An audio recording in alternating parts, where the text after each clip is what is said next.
A few years back I was dating this girl. She told me her parents' house was haunted. Skeptical as I was, I thought she was playing with me.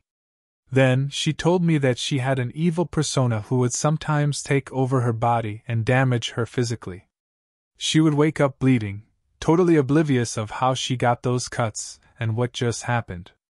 I thought this was just her way of trying to get attention and help. I didn't really believe her story, although I tried to help and comfort her in any way I could. All of that changed when I started sleeping over, because strange things would almost always occur at night.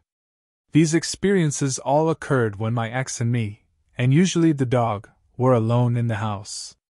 It started with her laptop randomly turning on in the middle of the night and actually logging into my ex's account. Shortly after, I started to hear things as well. Footsteps coming from the ceiling/roof, right above the bed we slept in. Not a ticking sound like a mouse makes, but actual thuds. Like a human was casually walking circles on the roof. A few days after, I heard a dog barking downstairs. The family dog was a boxer, but I heard a high-pitched arf instead of a low ruff.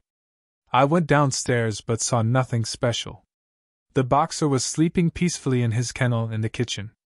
I returned to the bedroom and saw my ex in bed, sitting up straight and with both arms bleeding. I had seen with fresh wounds before, so that was nothing new for me. Really sad to see, but nothing new. What startled me to death is that she had her eyes closed like she was still sleeping, but her mouth was wide and open as if she was screaming her lungs out. But she wasn't. Needless to say, I didn't sleep any more that night. A few nights later we were in bed sleeping together again, and woke up to my ex trying to climb over me, mumbling, "Break glass." As the situations in that house were starting to freak me out, I felt the urge to protect myself.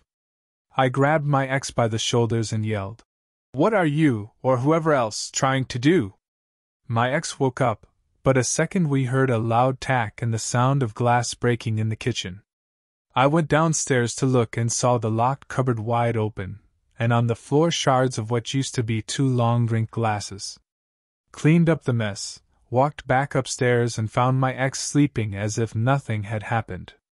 Once something strange happened in the middle of the day. We were upstairs in my ex's bedroom, and her father was working in the garage. Nobody else was home, and we wanted to get physical. We made sure the bedroom door was closed the windows and went down on each other. In the heat of the moment, pun intended, the door flew open hard, as if someone kicked it in. Except there was nobody there. I do remember feeling a slight breeze and the next moment her bedroom window shattered into pieces. That kinda killed the mood, to be honest. Shortly after, we broke up and some strange things happened to me, but nothing like this. But it did get me interested in spirituality, and what else is with us.